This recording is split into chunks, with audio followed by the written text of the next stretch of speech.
उत्तर प्रदेश का छोटा सा जिला भदोही, जिसे पूरी दुनिया में कालीन नगरी के नाम से जाना जाता है, लेकिन भदोही का कालीन उद्योग इन दिनों गहरे संकट से जूझ रहा है। अमेरिका के राष्ट्रपति डोनाल्ड ट्रंप द्वारा घोषित टैरिफ ने इस पारंपरिक व्यवसाय की रीढ़ तोड़ दी है। नतीजा यह है कि कभी समृद्धि से चमकने वाला यह कारोबार अब बदहाली की ओर बहुत तेजी से बढ़ रहा है।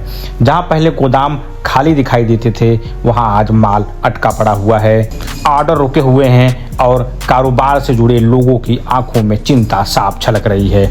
मजबूर होकर व्यापारी अब सरकार से मदद की उम्मीद लगाए बैठे हैं। देखिए भदोही से ये खास रिपोर्ट। कारपेट हमारा एक ऐसा उद्योग है कि आप ये समझें कि यूएस तो इसका कुछ बनाता ही नहीं। हैंडमेड कारपेट यूएस आज वो 50 नहीं 500% ड्यूटी लगा दे, वो फिर भी अपने यहाँ प्रोडक्शन नहीं कर सकता। उनकी बेसिक मान्यता ये है कि हम ड्यूटी उन चीज़ों पे लगा रहे हैं जो इंपोर्ट और एक्सपोर्ट के बैलेंस का आधार देते हुए वो लगा रहे हैं। लेकिन कायदे से उनको समझना ये चाहिए कि जो वस्तु है वो बना ही नहीं सकते, उस पर ड्यूटी लगा के वो हमारे लिए तो जो मुसीबत पैदा कर रहे हैं वो अलग बात है, वो तो है ही है, खैर उससे हम कहीं बाहर नहीं है।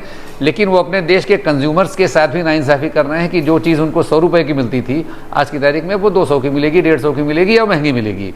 तो भला वो किसी रूप में नहीं कर रहे हैं। लेकिन अब ये अलग बात है कि भाई अब वो इंडिया से नहीं खरीदेंगे, हो सकता है वो किसी और देश से खरीदें, टर्की से खरीदें, मशीन मेड से खरीदें, कुछ भी करें। हमारा बहुत नुकसान इसमें इसलिए हो रहा है कि ये ड्यूटी जो लगी है, हम लोग टेक्सटाइल मिनिस्ट्री के अंतर्गत आते हैं। वस्त्र मंत्रालय टेक्सटाइल से जुड़ा हुआ ये उद्योग है और ऑल अक्रॉस टेक्सटाइल ये ड्यूटी लगी हुई है। लेकिन हम सबसे ज़्यादा मोस्ट हिट सेक्टर इसलिए भी हो जाते हैं कि टेक्सटाइल या वस्त्र उद्योग एक ऐसा उद्योग है कि हमारे देश का जितना प्रोडक्शन या उत्पादन हमारे देश में होता है उसका लगभग हम अलग अलग सेगमेंट्स में, लाइक अपैरल्स हैं, होम फर्निशिंग्स हैं, कपड़े हैं, तो अलग अलग सेगमेंट में हम लगभग 65 से 80% अपने देश के टोटल प्रोडक्शन का उपयोग हम अपने देश में करते हैं और लगभग वही 20 से 35% हम एक्सपोर्ट करते हैं। मतलब उसमें एक ये अलग बात हो सकती है कि 10 टेक्सटाइल मिले हैं, 9 हो सकता है हमारे देश में काम कर रही हो, एक एक्सपोर्ट में हो तो वो प्रभावित होगा, लेकिन फिर भी बाकी 9 चलते रहेंगे। हमारे उद्योग की स्थिति ये है कि हमारा 98% 99% जितना उत्पादन हम करते हैं वो पूरा एक्सपोर्ट होता है। हमारे देश में इसका कोई मार्केट नहीं है और पूरा लेबर इंटेंसिव है, मतलब सारा काम हाथ से होता है। सबसे बड़ी खास बात यह है कि हमारे इस उद्योग में, इस व्यवसाय में कोई कार्बन उत्सर्जन नहीं है। हम प्रकृति को कोई नुकसान नहीं पहुंचाते। अगर हम और टेक्सटाइल इंडस्ट्री से तुलना करें जहाँ पे बड़ी बड़ी मिलें, मशीनें धुआं निकाल रही हैं, काम कर रही हैं, तो इसका भी हमारे देश को कार्बन क्रेडिट का फ़ायदा मिलता है। दूसरा ये है कि ये आप ये समझिए कि एक बड़ी जनसंख्या, लगभग 28 से 30 लाख लोग ऑल अक्रॉस द कंट्री, मतलब जो इसके 5-6 बेसिक मैन्युफैक्चरिंग सेक्टर्स हैं, भदोही, मिर्ज़ापुर, बनारस हो गया, जयपुर हो गया, आगरा हो गया, जम्मू कश्मीर हो गया, हरियाणा में पानीपत है। कम से कम इस उद्योग में 20 से 25% महिलाएं जुड़ी हुई हैं। भारत सरकार का जो आज का सबसे बड़ा विजन है, भाई महिलाओं को जोड़ रहे हैं, आधी आबादी की बात कर रहे हैं, तो विमेन एंटरप्रेन्योर्स हमारे बिजनेस में 25%, कम से कम 7 से 8 लाख महिलाएं जुड़ी हुई हैं जो स्वतंत्र रूप से अपने घरों पे अपने समय के अनुसार, उनको किसी फैक्ट्री में नहीं जाना है कि 9 बजे जाना है और छुट्टी होगी तभी आना है, वो अपना घर का भी काम देखती हैं, बच्चों को भी देखती हैं और मौका लगता है तो पिचाई, काती खोलाई वगैरह तमाम ऐसी चीज़ें हैं जो वो खुद करती हैं, जो न केवल उनको रोज़गार देता है बल्कि महिलाओं को भी एक तरह से आर्थिक स्वावलंबन देता है, उनको स्वावलंबी बनाता है। तो इसके माने आयाम बहुत ढेर सारे हैं।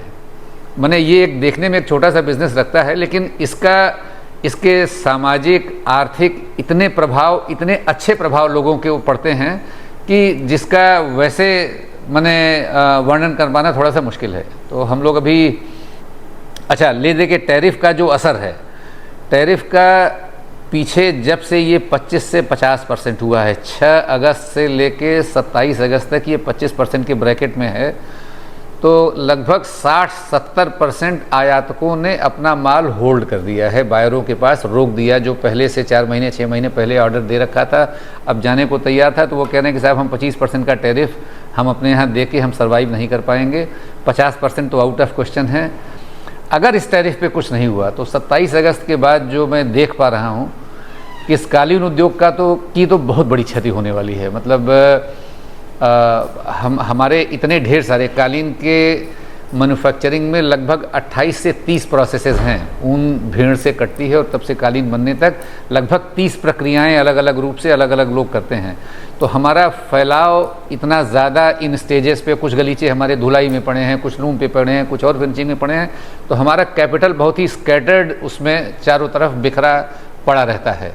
तो एक भय की स्थिति है कि अगर कंज्यूमर या जो बायर हमारे इंपोर्टर हैं माल नहीं लेंगे तो हम माल किसी बुनकर से बनवा के करेंगे क्या, हम उनको बुनाई कहाँ से देंगे। तो इसमें अभी पिछले हफ्ते एक भारत सरकार के साथ हमारी बैठक थी, उन्होंने उद्योग के सभी अंगों को बुलाया था। माननीय मंत्री गिरिराज सिंह जी थे, स्टेट मिनिस्टर टेक्सटाइल पवित्रा मार्गरीटा थे, तो उनसे भी हमने इन तथ्यों के बारे में अवगत कराया है। तत्काल असर ये है कि मैक्सिमम ऑर्डर जो थे, जो प्रोडक्शन में जाना था या डाइंग में था, वो रोक दिए गए।